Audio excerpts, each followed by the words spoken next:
नमस्कार। Learn English with us part 22 में आपका स्वागत है। आज हम एक्टिव और पैसिव वॉइस को फ्यूचर इंडेफिनिट टेंस में पढ़ेंगे। सबसे पहले हम पैसिव वॉइस को समझते हैं, उनकी प्रॉपर्टीज़ को। In passive voice the object comes before the verb and appears to perform the action. Passive voice में ऑब्जेक्ट वर्ब से पहले आता है या एक्टिविटी से पहले आता है, क्रिया से पहले आता है, और ऐसा महसूस होता है कि हमारा जो ऑब्जेक्ट है वह कोई कार्य कर रहा है।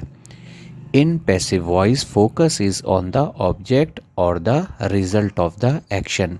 पैसिव वॉइस में जो हमारा ध्यान होता है वह ऑब्जेक्ट पर होता है। In passive voice doer of the action may be mentioned और ओमिटेड। पैसिव वॉइस में जो हमारा सब्जेक्ट होता है वह सिचुएशन के बेस्ड पर, परिस्थिति के अनुसार आइदर हम उसे मेंशन करते हैं, दर्शाते हैं या हटाते हैं। हम एक एग्जाम्पल को लेकर फ्यूचर इंडेफिनिट टेंस में एक्टिव और पैसिव वॉइस को समझते हैं। तो एक्टिव वॉइस में हमारा एग्जाम्पल है John will drive the car, और उसी सेंटेंस को अगर हम पैसिव वॉइस में बोलेंगे the car will be driven by John. अब हम फ्यूचर इंडेफिनिट टेंस में एक्टिव और पैसिव वॉइस के सेंटेंस को क्रिएट करने के रूल्स को समझते हैं। तो सबसे पहले हमारा एफर्मेटिव या सिंपल सेंटेंस को क्रिएट करने का रूल, जो कि इस प्रकार है, सब्जेक्ट प्लस शैल या विल प्लस मेन वर्ब की फर्स्ट फॉर्म प्लस ऑब्जेक्ट। अब हम इसी सेंटेंस को अगर हम पैसिव वॉइस में लिखेंगे तब हमारा रूल होता है ऑब्जेक्ट प्लस शैल या will plus be plus main verb की third form plus by plus subject. हम एक एग्जाम्पल भी लेते हैं सिंपल में, तब हमारा एफर्मेटिव या एक्टिव वॉइस में हमारा सेंटेंस है John will drive the car. अब इसी सेंटेंस को हम पैसिव वॉइस में बोलेंगे the car will be driven by John. Future indefinite tense में नेगेटिव सेंटेंस को क्रिएट करने का रूल है सब्जेक्ट प्लस शैल या will plus not plus main verb की first form plus object. Negative sentence को अगर हम पैसिव वॉइस में बोलेंगे फ्यूचर इंडेफिनिट टेंस में तब हमारा रूल होगा ऑब्जेक्ट प्लस शैल या will plus not plus be plus main verb की third form plus by plus subject. हम एक एग्जाम्पल भी ले लेते हैं नेगेटिव सेंटेंस में। तो हमारा एक्टिव वॉइस में सेंटेंस है John will not drive the car.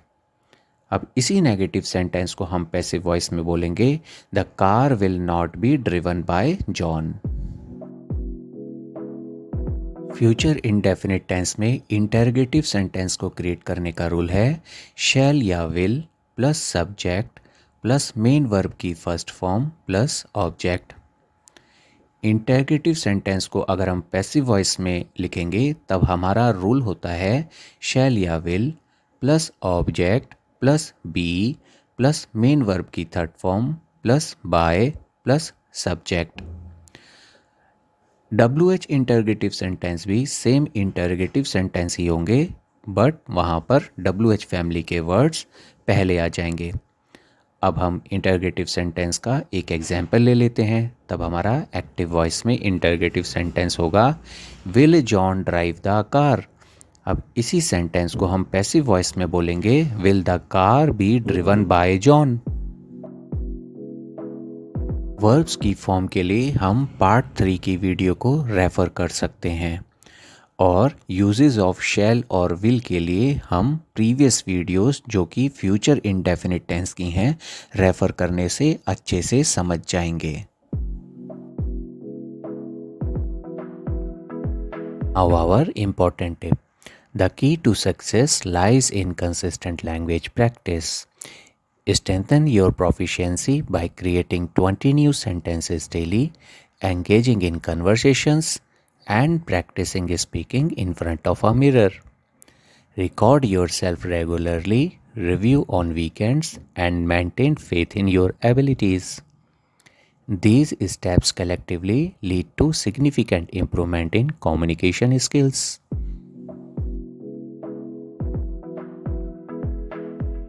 We thank you for your consistency because we are knowing you are doing best. Please take care and stay safe. We are here for you and we will meet again in the next part. Till then, take care. Bye bye.